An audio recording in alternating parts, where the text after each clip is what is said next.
मान लीजिए आप लोग एक अरेंज्ड मैरिज सेटअप में जाते हैं और आप वहाँ पे जब जाते हैं और सामने जो इंसान बैठा होता है, आपको वो इंसान कुछ कुछ पसंद आता है। आप उसके साथ बातें शुरू करते हैं और बातों ही बातों में पास्ट की बातें चलने लगती हैं। आप उनको ये बताते हैं कि भाई आपकी कोई भी रिलेशनशिप कभी नहीं रही, और वो सामने वाला इंसान आपको ये बताता है कि उनकी पास्ट में 1, 2 या 3 रिलेशनशिप्स रह चुकी हैं और हो सकता है कि वो इंटीमेट रिलेशनशिप्स रही हों। अब क्या आपको उस इंसान से शादी करनी चाहिए? ये क्वेश्चन आज की डेट में एक बहुत ही ज़्यादा बड़ा क्वेश्चन है, जो अगर आप लोग मतलब बात करेंगे जो एक मैरिजेबल एज में है और जो अरेंज्ड मैरिज में जा रहे हैं लोग बाग, उनके मन में ये वाला डर बहुत ज़्यादा बैठा होता है कि क्या हम लोगों को एक ऐसे इंसान से शादी करनी चाहिए जिसकी पास्ट में रिलेशनशिप्स रही हों। क्या वो इंसान एक अच्छा पार्टनर बन पाएगा? अगर उस इंसान के अंदर उतनी इमोशनल मैच्योरिटी है रिलेशनशिप्स को लेके, तो उसकी पास्ट की रिलेशनशिप्स क्यों ब्रेक हुई? दूसरी चीज़ ये है कि क्या वो इंसान अपनी पास्ट रिलेशनशिप से मूव ऑन हो पाया है? तीसरी चीज़ कि भाई वो रिलेशनशिप कितनी इंटीमेट थी?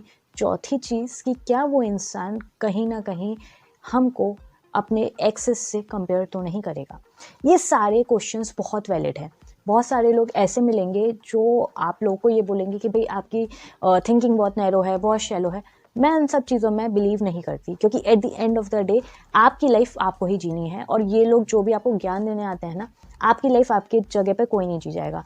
आप अपनी लाइफ किस इंसान के साथ बिताना चाहते हैं, इसका आपको डिसाइड करने का पूरा राइट होता है, और आपके सारे क्वेश्चंस वैलिड हैं इन सारी चीज़ों को लेके।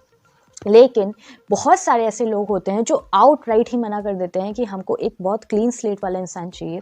जो एक बात बताऊं आपको, सच में अर्बन इंडिया में तो स्पेशली बहुत ही कम पॉसिबल है। तो फिर भाई क्या बचता है? बात सिर्फ यही बचती है कि at the end of the day ऐसा इंसान मिलना जिसकी पहले कोई रिलेशनशिप नहीं रही हो, शायद बहुत ज़्यादा आज की डेट में डिफ़िकल्ट है। और मे भी ऐसा भी हो सकता है कि आपकी इस वाली शर्त की वजह से बहुत ज़्यादा अच्छे लोग भी या कोई एक पोटेंशियल अच्छा पार्टनर भी रह जाए। तो फिर क्या करना चाहिए?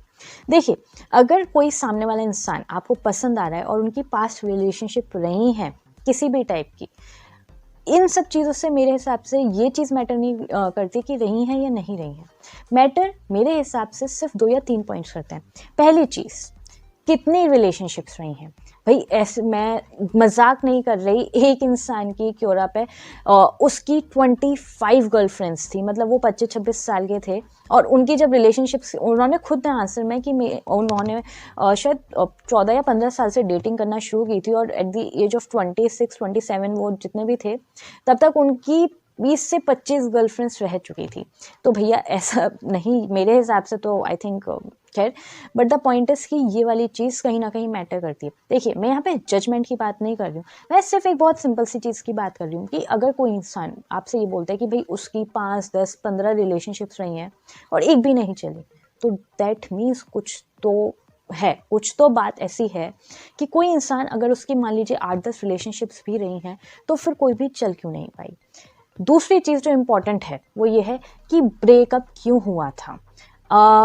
कई बार ऐसा होता है कि जब हम एक्स के बारे में बात करते हैं, लोग बाग अपने एक्स के बारे में बात करते हैं, वो हमेशा इस तरीके से बात करते हैं कि जैसे पूरी ही गलती उनके एक्स की थी।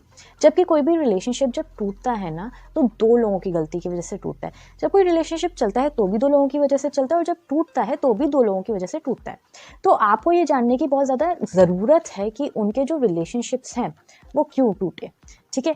तीसरी चीज़ ये है कि क्या वो उनसे मूव ऑन हो पाए हैं। भाई आज की डेट में बहुत सारे ऐसे केसेस भी आते हैं जहाँ पे शादियां तो हो जाती हैं, लेकिन उसके बाद पता चलता है शादी के बाद हस्बैंड को या वाइफ को कि अभी भी उनके जो पार्टनर हैं वो अपने एक्स के साथ एक एक्स्ट्रा मैरिटल अफेयर में है।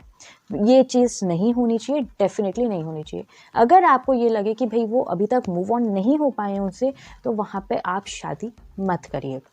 ये चीज़ को पता करना कि आप जो भी सामने वाला इंसान है, भाई उसके कितने पार्टनर्स थे इससे पहले, कितनी रिलेशनशिप्स थी, वो रिलेशनशिप्स क्यों टूटी, और क्या वो उन सारी एक्सपीरियंसेस से मूव ऑन हो पाए हैं या नहीं हो पाए हैं, ये ज़्यादा इंपॉर्टेंट है इस चीज़ से के बजाय कि भाई रिलेशनशिप रही है या नहीं रही है। आज की डेट में आपको बहुत ज़्यादा लोग ऐसे नहीं मिलेंगे जिनकी कोई रिलेशनशिप नहीं रही हो 25, 26, 27 साल तक। ठीक है।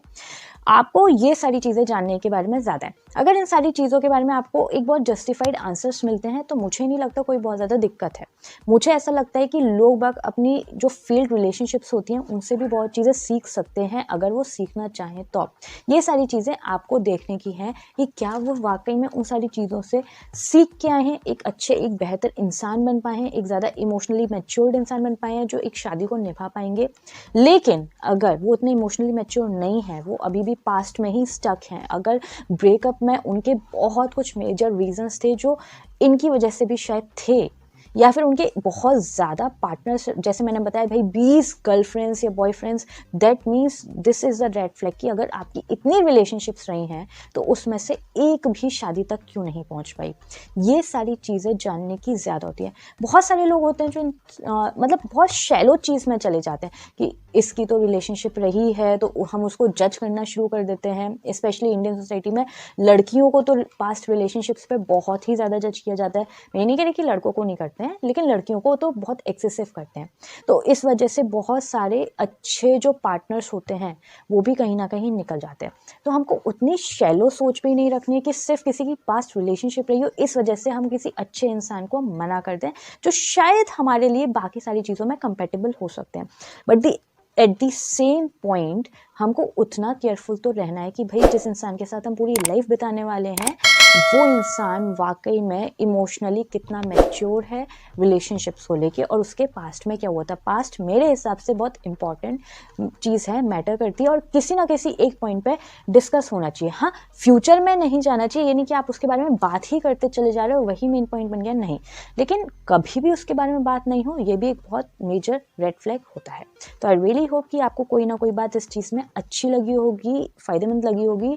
लाइक करें, सब्सक्राइब करें, अपना ध्यान रखें, अपनों का ध्यान रखें। ठीक है, बाय।